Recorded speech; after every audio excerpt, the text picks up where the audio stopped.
सबसे शॉकिंग चीज आपको क्या लगी है आपके पूरे डायबिटोलॉजिस्ट होने के करियर में? कैटरैक्ट के बाद डायबिटीज इंडिया में अंधे होने का सबसे बड़ा कारण है। जब भी आप जहाँ पेशाब करते हैं टॉयलेट में, वहाँ अगर चींटियाँ दिखी, वो डायबिटीज है। ऑडियंस को कौन से झूठ बोले जाता है? ये एक बात घुमी हुई है कि भाई डायबिटीज वालों के लिए बिस्किट, ऐसा कोई बिस्किट नहीं है। 2-3 कंपनियों के नाम ऐसे हैं जो बेशक लगता है कि भाई ये तो डायबिटीज का बिस्किट है। सर आप इसके लिए क्यों मना कर रहे हो? अरे भाई आप जाके पढ़ो, उसमें पहला इंग्रेडिएंट रिफाइंड फ्लावर है, दूसरा पाम ऑयल है।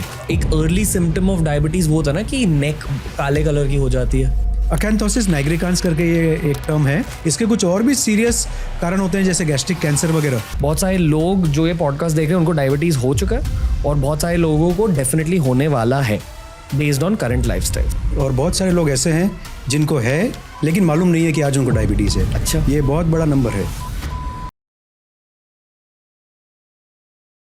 बहुत लोगों ने ये डायबिटीज शब्द सुना है पर एग्जैक्टली समझते नहीं कि डायबिटीज होता क्या है। तो आप एक 5 साल के बच्चे को डायबिटीज के बारे में समझाओगे कैसे? तो डायबिटीज सिंपल शब्दों में ये है कि भाई अपने शरीर में शुगर बनता है और शुगर यूटिलाइज हो जाता है, मतलब इस्तेमाल हो जाता है। नॉर्मल जो आदमी है उसमें वो शुगर अपने आप इस्तेमाल हो जाएगा, बॉडी में अपने फैट में मसल में जाएगा और अपने आप इस्तेमाल हो जाएगा। हम खाना खाते हैं तो जब आप कुछ भी खाते हो, चाहे वो नट्स हो, घी, कार्बोहाइड्रेट्स, प्रोटीन, कुछ भी, बेसिकली आपकी बॉडी उस चीज़ को ब्रेक डाउन कर देती है और उसे यूज करती है। बिल्कुल सही है। जो कहते हैं कि अगर आप बॉडी को ब्रेक डाउन करें तो बॉडी के बिल्डिंग ब्लॉक्स सेल्स होते हैं। उसी तरह किसी भी फूड के बिल्डिंग ब्लॉक्स ग्लूकोज होते हैं। करेक्ट? बिल्कुल सही। एकदम अगर आप फूड को ब्रेक डाउन करो तो उससे निकल के आता है ग्लूकोज। आपकी बॉडी आपके खाने को ग्लूकोज में कन्वर्ट कर देती है। यहां तक सही बोल रहा हूं? बिल्कुल सही। यस। अब इसे ग्लूकोज में कन्वर्ट करने के लिए एक हार्मोन की जरूरत लगती है जिसका नाम है इंसुलिन। आप प्लीज मुझे करेक्ट करो, ये मैं नहीं, बिल्कुल सही जा रहे हैं आप। सही बोल रहे हैं। इंसुलिन है जिससे ग्लूकोज ब्रेक डाउन होगा और फिर मसल में, फैट में और अलग अलग जगह जहां उसको पहुंचना चाहिए, जहां इस्तेमाल के लिए जरूरी है, वहां वो चला जाएगा। ओके। तो ये होती है एक नॉर्मल फंक्शनिंग बॉडी जो खाने को ग्लूकोज में ब्रेक डाउन करेगी इंसुलिन के थ्रू। ठीक है? हार्मोन का मतलब है आपकी बॉडी में एक चीज होती है जिसकी वजह से कोई और फंक्शन हो जाता है। यानी कि जैसे एक चाबी की वजह से एक ताला खुलता है, उसी तरह हार्मोन्स किसी फंक्शन को क्रिएट करता है। तो इंसुलिन आपके खाने को ब्रेक डाउन करके ग्लूकोज में कन्वर्ट करती है और फिर आपकी बॉडी ग्लूकोज को एनर्जी के लिए यूज करती है। जब आप खाना खा लेते हो आपको एनर्जी मिल जाती है, वही लॉजिक है। बिल्कुल सही। पर 2 टाइप के डायबिटीज होते हैं, type 1 diabetes, type 2। Type 1 genetic case होता है, मतलब पैदाइशी आपको टाइप 1 डायबिटीज हो सकता है। नहीं, यहाँ थोड़ा सा करेक्ट करूंगा। टाइप 1 यंग लोगों में होता है। जेनेटिक मतलब ऐसा नहीं कि पेरेंट्स में से आया है। मतलब टाइप 1 बच्चे को है तो जरूरी नहीं कि माता पिता में हो। इनफैक्ट जो उसका जेनेटिक कंपोनेंट है, माता में है अगर, तो बच्चे में होने के 3% चांस ही है। ओके। माता पिता दोनों में तो 6-7% चांस ही हैं जी। तो this is basically N auto immune condition. आपके शरीर में ही कुछ ऐसे पदार्थ होते हैं जो इंसुलिन के अगेंस्ट काम करने लग जाते हैं। पर ये पैदाइशी होता है? नहीं, पैदाइशी भी हो सकता है, न्यूनेटल डायबिटीज, बट ये बचपन में भी हो सकता है। ये 15 साल के लोग उम्र में भी आ सकता है, 20 साल 25 साल की उम्र में भी आ सकता है, बट जनरली स्पीकिंग यंग लोगों में होता है। ओके। ऐसा नहीं कि भाई पैदा हुए और अगले दिन ही डायबिटीज डायग्नोज हो गया, नहीं। ओके। जैसे वसीम अकरम को type 1 He diabetes. has type 1 diabetes. Lot of celebrities have type 1 diabetes. Yes. और वो एक एथलीट है, मतलब हेल्दी है, फिर भी Absolutely. टाइप 1 डायबिटीज हो गया। बिल्कुल, उनको टाइप 1 डायबिटीज था, मतलब टाइप 1 डायबिटीज था। उसके साथ उन्होंने इतना अच्छा करियर किया है। प्रियंका जोनास के जो हस्बैंड है, Nick Jonas, he has type 1 diabetes. Okay. He has type 1 diabetes. तो आप देखिए कितना सक्सेसफुल लोग हैं। और भी बहुत सारे एग्जांपल्स हैं जिनको ये डायबिटीज़ है टाइप 1। बट एक चीज़ जो मैसेज मैं याद देना चाहूँगा अपने सुनने वालों को कि डायबिटीज़ चाहे टाइप 1 चाहे टाइप 2 आपके ज़िंदगी में, आपके करियर में कोई चेंज नहीं लाएगा जी। अगर आप सतर्क रहें, अगर आप अपना कंट्रोल अच्छे से करें, अच्छे से डॉक्टर को दिखाएं, जो दवाइयाँ लें, तो ये कोई बदलाव नहीं करेगा और आप सक्सेसफुल हो सकते हैं। ये बहुत बड़ा मैसेज है। ओके। और टाइप 2 डायबिटीज आपके लाइफस्टाइल की वजह से होता है अक्सर या हमेशा? हमेशा। This is a lifestyle disease. Okay. मतलब अगर आपने बॉडी का ख्याल नहीं रखा, खुद का ख्याल नहीं रखा, तो टाइप 2 डायबिटीज हो सकता है। और जब लोग कहते हैं कि यार डायबिटीज हो गया, they actually talking mostly about type 2 diabetes, because 90-95% diabetes जो है वो टाइप 2 है। तो अगर अपन कह रहे हैं डायबिटीज है तो अपन टाइप 2 की ही बात कर रहे हैं, अनलेस अपन स्पेसिफाई करें कि भाई टाइप 1 में ऐसा कुछ हो रहा है। ओके। तो बेसिकली मान लो आपने जिंदगी भर खुद का ख्याल नहीं रखा। जो मोस्टली डायबिटीज टाइप 2 पेशेंट्स में क्या होता है कि आपने बहुत सारे डिजर्ट्स खाए हैं जिंदगी भर, आपका वेट गेन हो चुका है, चावल भर भर के खाया है जिंदगी भर, हमेशा इडली डोसा आप खाते हो, बहुत अल्कोहल पिया है जिंदगी भर, ऐसी नॉटी चीज़ें करी है, तो जिंदगी भर क्या हुआ, मोस्टली चलो हम शुगर्स की बात करें, डिजर्ट की बात करते हैं, राइस की बात करते हैं, तब आपके बॉडी में एक चीज है जिसका नाम है पैंक्रियास। पैंक्रियास इंसुलिन प्रोड्यूस करती है। अब जब भी आपको चीनी खा रहे हो, राइस खा रहे हो, दारू पी रहे हो, तो आपके पैंक्रियास थोड़े अलर्ट हो जाते हैं कि यार अच्छा चीनी आ गई, चलो इसे ब्रेक डाउन करना है, चलो इंसुलिन इंक्रीज कर देते हैं। अभी जिंदगी भर आपके पैंक्रियास ने बहुत ज्यादा काम किया, बहुत ज्यादा इंसुलिन प्रोड्यूस किया, एट सम पॉइंट आपकी इंसुलिन आपके बॉडी पर काम करना थोड़ा सा बंद कर देती। बिल्कुल बिल्कुल सही है। तो ये आपने बहुत अच्छा एग्जांपल दिया कि अपन कुछ खा रहे हैं और पैनक्रियास जैसे ही शुगर दिखता है वो इंसुलिन प्रोड्यूस करता है जी। अब धीरे धीरे जैसे वजन बढ़ता है, एक्सरसाइज एक्टिविटी हम नहीं करते हैं और जब हम ऐसी चीज़ें खाते हैं तो शुगर ज़्यादा बढ़ने लगती है। अब शुगर को देख के पैनक्रियास क्या करेगा, और इंसुलिन प्रोड्यूस करेगा, और बढ़ गई और इंसुलिन प्रोड्यूस करेगा। तो और हाँ, शुगर बढ़ती है क्योंकि या तो आपने हाई शुगर वाला खाना खाया, या तो क्योंकि आप एक्टिविटी कम कर रहे हो, वो शुगर को कोई जगह नहीं मिलती जाने को। सिंपल टर्म्स में बिल्कुल सही है। और इंसुलिन भी अपना काम नहीं कर पा रहा है, इसलिए पैनक्रियास ज़्यादा इंसुलिन प्रोड्यूस कर रहा है। नॉर्मल आदमी में जो अपने सेहत का ध्यान रखेगा, अगर वो 2 गुलाब जामुन खा ले आज, मलाई डाल के भी या रबड़ी डाल के भी, तो भी उनका शुगर कंट्रोल हो जाएगा, बिकॉज पैनक्रियास इंसुलिन प्रोड्यूस करेगा, इंसुलिन अपना काम करेगा। डायबिटीज़ में क्या प्रॉब्लम आ रही है कि वो जो पैनक्रियास जो इंसुलिन प्रोड्यूस कर रहा है वो अपना काम नहीं कर पा रहा है। वो शुगर को बोल रहा है कि भाई आप मसल में जाओ, आप फैट में जाओ, पर शुगर नहीं जा रहा है। क्यों इंसुलिन अपना काम नहीं इसी चीज़ को इंसुलिन रेजिस्टेंस बोलते हैं। इंसुलिन का असर कम हो रहा है बिकॉज ऑफ द अपना वजन बढ़ने की वजह से, एक्सरसाइज एक्टिविटी ना होने की वजह से इंसुलिन का असर कम हो रहा है, और धीरे धीरे करके पैनक्रियास थक जाता है कि भाई मैं कितना प्रोड्यूस करूं। इसलिए लोग आप देखेंगे कितनी बार सीरम इंसुलिन टेस्ट करवाते हैं। We are not big fans. मैं सीरम इंसुलिन टेस्ट करवाने का बड़ा फैन नहीं हूं।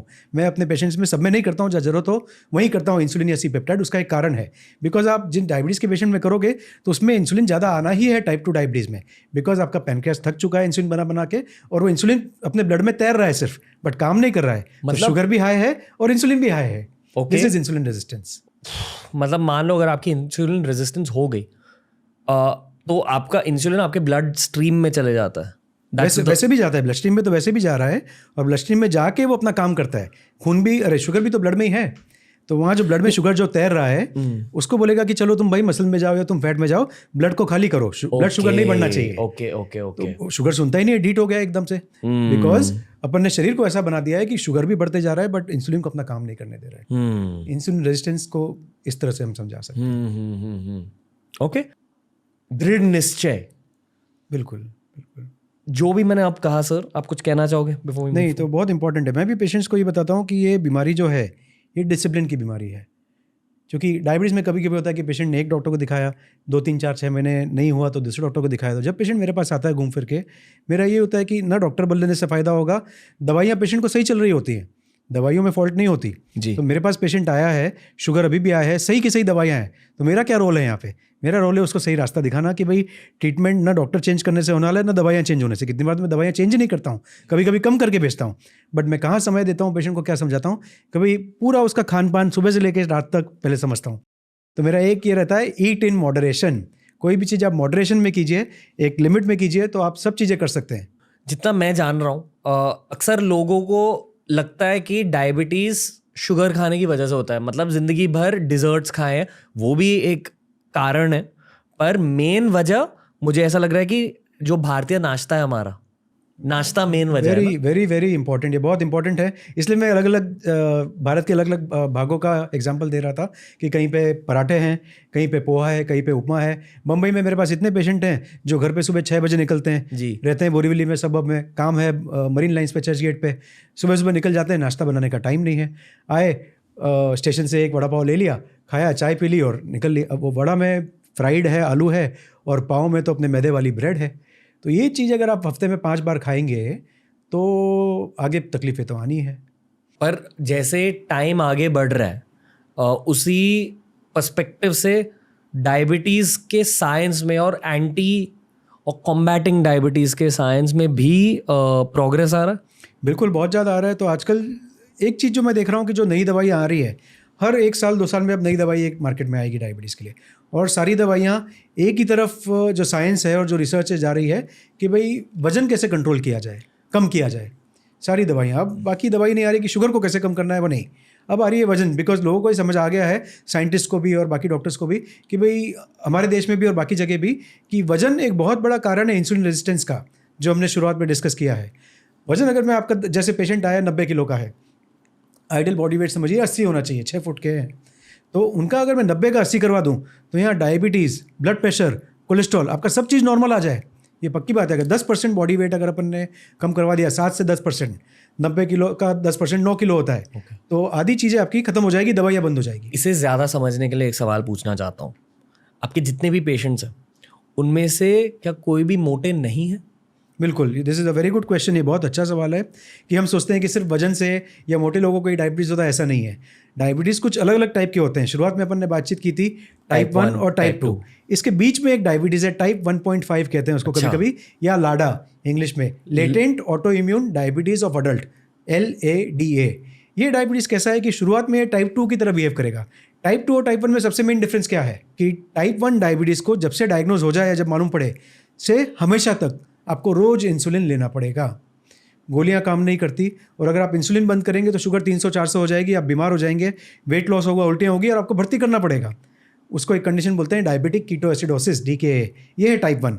Without insulin they can not survive. Injection हर दिन लाइफ में दिन में 3 बार, दिन में 4 बार भी। मतलब निक जोनस और वसीम अकरम आज भी बिल्कुल इंसुलिन लगा रहे हैं। उसके लिए आजकल इंसुलिन पंप भी आ गए हैं, जो हो सकता है वो लोग ये यूज़ कर रहे हो, जो पंप लग जाता है छोटा सा, बट इंसुलिन तो वो भी कंटिन्यूस डाल रहा है। इंजेक्शन लगाइए या कंटिन्यूस पंप लगाइए, बट इंसुलिन तो दिन भर आपको लेना ही है। खा के नहीं ले सकता। इंसुलिन की टैबलेट नहीं आई है, ये बहुत अच्छा सवाल है, बिकॉज पेशेंट्स भी मेरे पास कभी कभी आते हैं कि सर इंसुलिन की कोई गोली आई है क्या मार्केट में? नहीं, अभी तक रिसर्च चालू है। कुछ सालों पहले एक इनहेल्ड इंसुलिन आया था जो आप पंप की तरह ले सकते थे, बट वो नहीं उतने अच्छे तरह से रिजल्ट दे पाया। बट अभी तक इंसुलिन की गोली नहीं आई है, बट होप है कि फ्यूचर में आए, और मैं समझता हूँ कि जो भी ये ईजाद करेगा वो नोबेल प्राइज़ विनर होगा, बिकॉज ये बहुत बड़ा एक हमारे पेशेंट्स की लाइफ में एक बदलाव होगा। अगले साल इंडिया में एक और इंसुलिन आने वाला है, which will be once weekly insulin.